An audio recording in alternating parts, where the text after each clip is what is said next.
नमस्कार। आज हम आयुर्वेद के पन्नों से एक ऐसे वृक्ष की कहानी जानने वाले हैं जिसे एक बहुत ही शानदार नाम दिया गया है, राजवृक्ष यानी द रॉयल ट्री। लेकिन सोचने वाली बात है ना, कि आखिर एक साधारण से दिखने वाले पेड़ को इतना बड़ा, इतना शाही नाम क्यों मिला। चलिए इसी राज से पर्दा उठाते हैं। तो सबसे पहले आइए इस राजवृक्ष की पहचान करते हैं। आखिर ये कौन सा पौधा है, दिखता कैसा है, और हम इसे अपने आसपास कैसे पहचान सकते हैं। देखिए, विज्ञान की दुनिया में इसे कैसिया फिस्टुला के नाम से जाना जाता है और ये फैबेसी परिवार का सदस्य है। वैसे हमारे यहाँ इसे आमतौर पर अमलतास के नाम से भी लोग पहचानते हैं।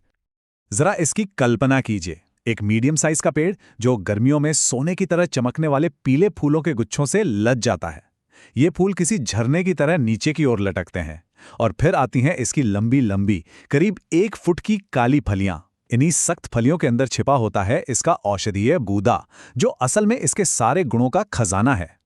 तो अब जब हम इस पेड़ की बाहरी सुंदरता को पहचान गए हैं, तो चलिए थोड़ा समय में पीछे चलते हैं और देखते हैं कि आयुर्वेद के हजारों साल पुराने ग्रंथों में इस पेड़ को आखिर क्या जगह दी गई है। एक बहुत ही दिलचस्प बात है इसके नाम। आयुर्वेद ने इसे सिर्फ एक नहीं बल्कि कई सुंदर नाम दिए हैं जो इसके गुणों को बताते हैं। आर्गवत का मतलब है जो रोगों का नाश करे, राजवृक्ष इसकी शाही उपयोगिता और महत्व के लिए, और सुवर्णक मतलब सोने जैसा। ये नाम तो इसके चमकीले पीले फूलों को देखकर ही रखा गया होगा। और इसका महत्व सिर्फ नामों में नहीं है। सोचिए, चरक संहिता और सुश्रुत संहिता जैसे आयुर्वेद के सबसे पुराने और बुनियादी ग्रंथों में इसका जिक्र मिलता है। ये बात साबित करती है कि सदियों से इसके गुणों को पहचाना और इस्तेमाल किया जा रहा है। तो चलिए अब समझते हैं कि आयुर्वेद के हिसाब से ये वृक्ष हमारे शरीर पर काम कैसे करता है, मतलब इसकी कार्यप्रणाली क्या है। देखिए, आयुर्वेद हर चीज को उसके गुणों के आधार पर समझता है, जिसे रस पंचक कहते हैं। चलिए इसे सिंपल तरीके से समझते हैं। आरगवद का रस यानी उसका टेस्ट मीठा होता है।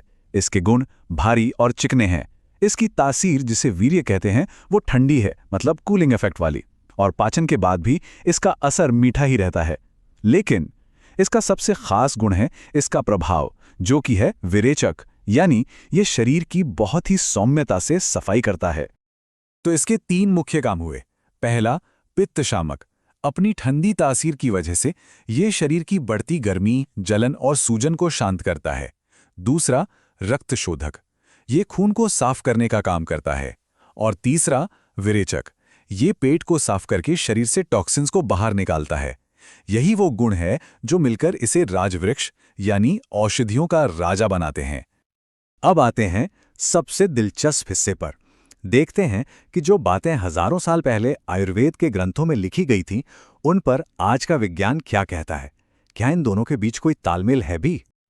आयुर्वेद ने कहा कि ये विरेचक है, ठीक है। अब मॉडर्न साइंस ने जब इसकी जांच की तो पता चला कि इसमें एंथ्राक्विनोन ग्लाइकोसाइड्स नाम के तत्व होते हैं। ये एक तरह के स्पेशल केमिकल्स हैं जो सीधे हमारी आंतों की गति को बढ़ाकर पेट साफ करने में मदद करते हैं। तो देखा कितना सीधा और स्पष्ट कनेक्शन है। अच्छा, प्राचीन ग्रंथों में इसे घाव भरने वाला यानी व्रणरोपण भी कहा गया। आज की रिसर्च ये बताती है कि इसमें शक्तिशाली एंटी इन्फ्लेमेटरी और एंटी माइक्रोबियल गुण होते हैं।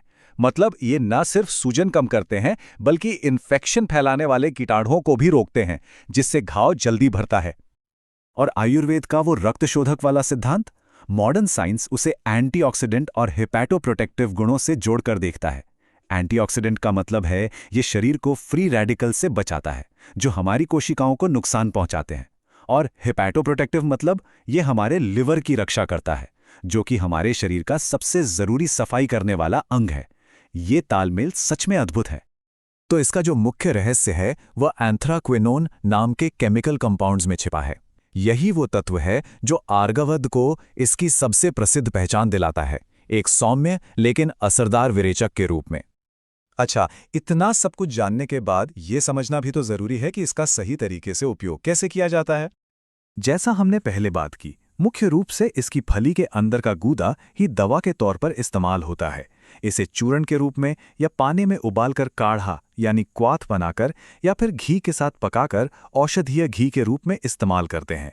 पर हाँ, ये याद रखना जरूरी है कि इसकी सही मात्रा हर व्यक्ति की प्रकृति और जरूरत के हिसाब से अलग-अलग होती है।